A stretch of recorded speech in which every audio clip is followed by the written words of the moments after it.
नमस्कार, जय महाराष्ट्र. मी रविराज करंडे. आपण सध्या धाराशिव जिल्ह्यातील परंडा तालुक्यातील डोमगाव या ठिकाणी आपण इथे आलेलो आहे. परंड्यापासून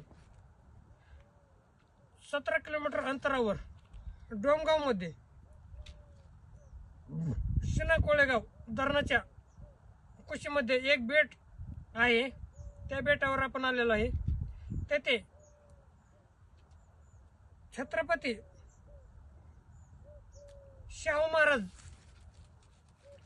यांच्या पत्नी सौ सखाबाई यांनी हे मंदिर 1773 साली बांधले आणि रामदास स्वामी महाराजांचे गुरु म्हणजे कल्याण स्वामी महाराज येथे वास्तव्यात होते. त्यांनी येथे बसून खूप ग्रंथ कादंबऱ्या लिहिले.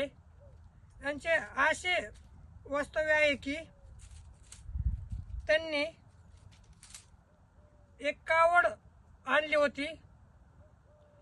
निव्वळ मोकळे एका हंड्याचे वजन 18 किलो.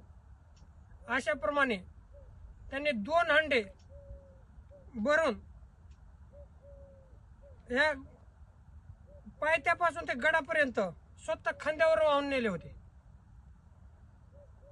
परंतु कल्याण स्वामी डोमगाव वास्तव्यासाठी 1876 साली आले होते आणि त्या मंदिरामध्ये राम, लक्ष्मण आणि सीता या मूर्ती मंदिरात ठेवण्यात आल्या आहे. आणि कल्याण स्वामी महाराजांची एक वाळूची समाधीही तेथे ठेवण्यात आलेली आहे.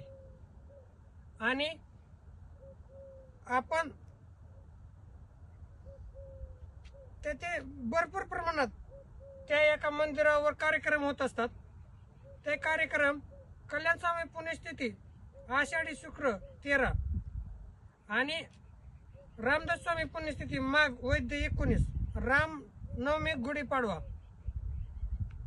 दशमी, दसरा उत्सव साजरा करण्यात येत असतात. या बेटावर अनेक पर्यटन येथे येत असतात.